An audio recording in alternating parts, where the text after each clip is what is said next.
Part 3. You will hear two students called Jimmy and Kathy talking to their tutor about the current research paper. First, you have some time to look at questions 21 to 25.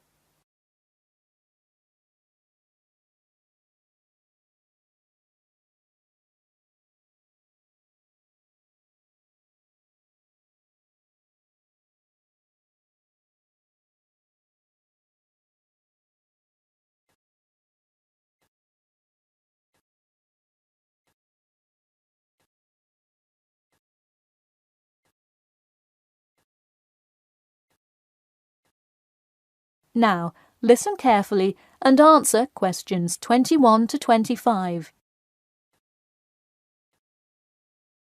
Before we start, Jimmy and Kathy, thanks for coming in today to talk about your current research paper. Well, I will also give you some suggestions for your future presentation later.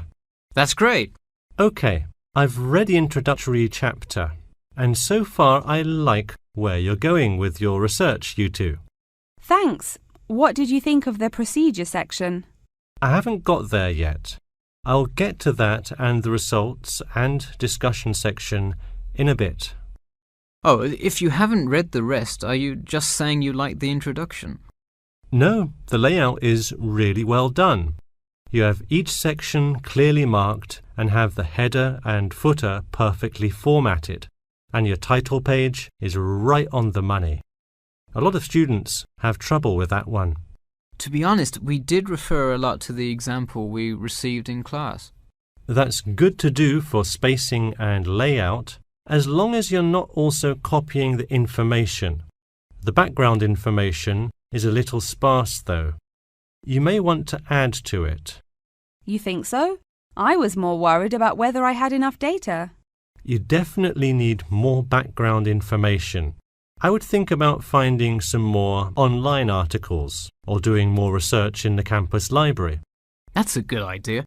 We can go tomorrow. I find it too tough finding the subject matter in the online journal database.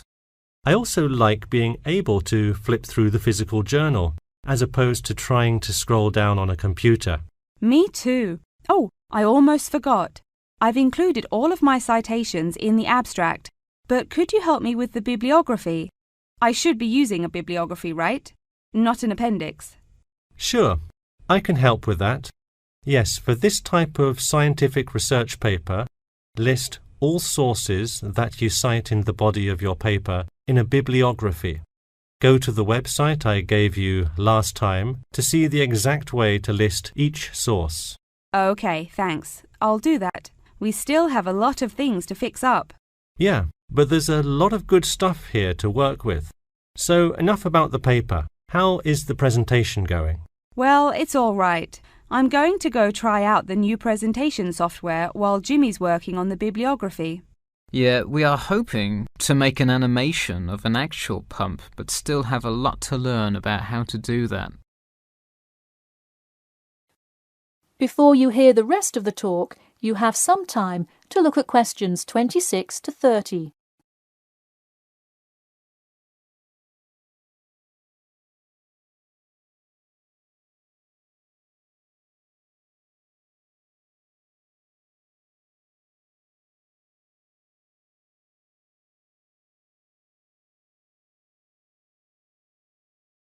Now, listen carefully and answer questions 26 to 30. Who would have thought before we started this project that we would be able to recreate the motion of a pump? This stuff is just so interesting. So glad to hear it.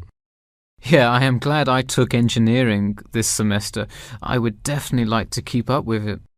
You know, there's an organisation called the Machine Engineer Society. You should look into joining it. You'd need to score well in your engineering class to qualify, but I think you can do it. Interesting. I will definitely check it out. I would really like to get in contact with some professionals in the engineering field to find out more. I don't really know anyone in the field now, though. I think if you keep meeting people in your classes and professors, you'll be able to get in contact with some really helpful people. Well said, Jimmy. If engineering pumps is something you both are specifically interested in, make sure you stay up to date on new developments. In fact, you could visit the local water treatment facility periodically to see what new developments are going on. That may be a good way to get some practical experience.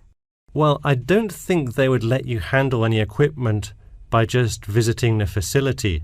If you really want to get your hands dirty, so to speak, I would recommend instead seeking a summer internship.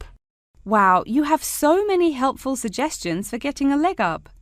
Now, if only you could tell me how to get my work published. Wouldn't that be nice? Well, honestly, all you really need to do is, once you have a dissertation, present it. Present it often and to many audiences, and once you get feedback, adjust it. You'll get published one day.